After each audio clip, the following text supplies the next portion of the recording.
Again, Acts chapter 2, verses 46 through 47. Every day they continued to meet together in the temple courts.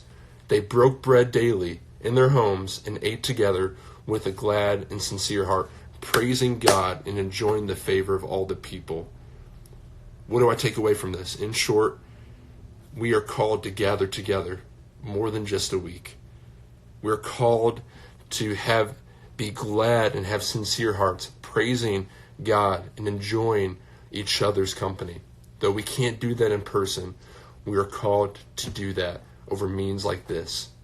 So gather together, give God praise, keep a sincere heart, and let's spread hope.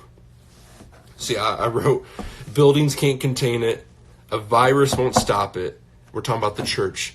Throughout all of history, the church has never been stopped. In fact, it thrives when pressure or hindrances happen.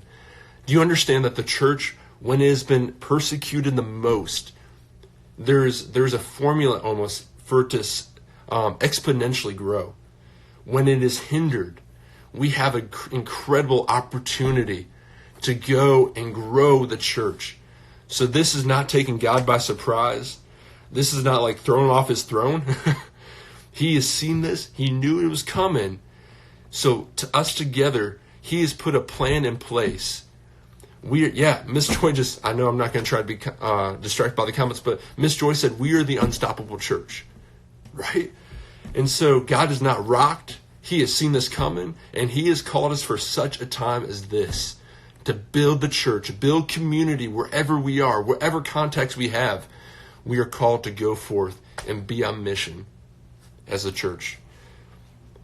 And lastly, we remember where our security is. 2 Timothy 1:7 says this, "For God has not given us a spirit of fear, but of love, of power, and a sound mind." Some of us have heard this. If you've grown up in church, this is familiar, but this is the Apostle Paul speaking to us, the church. It says, "For God has not given us a spirit of fear, but of power, of love, and a sound mind." We are not double-minded, like we talked about in James a couple weeks ago. We're not double-minded, floundering with the wind and the waves. But we are set on Jesus. We know who we are. We know what we're supposed to do. And so now is the time to execute it. Now is the time to do it. For such a time as this, the church has been made.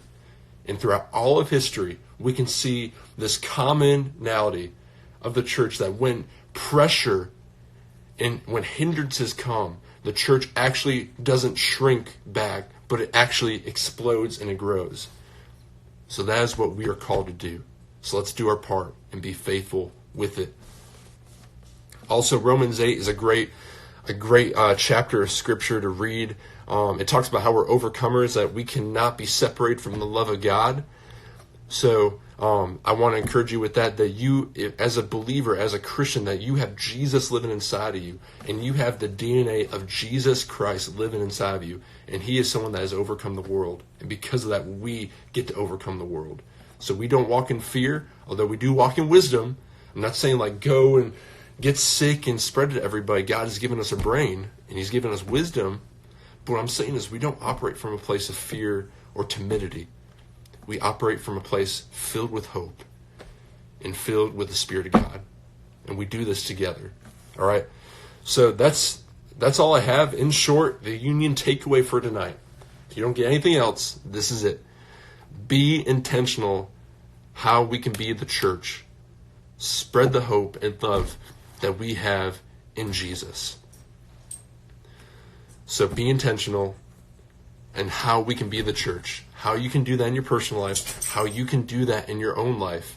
And then spread the hope and love we have in Jesus. It's that simple. We're going to be here. Your union leaders are going to be here. We are here to support you. But y'all, I believe in you. You don't need us to necessarily give you all the stuff. You have it. You've been trained. Pastor Corey has done a great job for years. Your youth leaders that have come and gone in different seasons of life, they've done a great job training you. So don't doubt yourself. You can do it. But we're going to be here to help you every step of the way. So with that said, that's kind of my encouragement to you guys, my word of devotion to you guys. I'm not going to, have kept you guys for 20 minutes already. But I also want to go over some announcements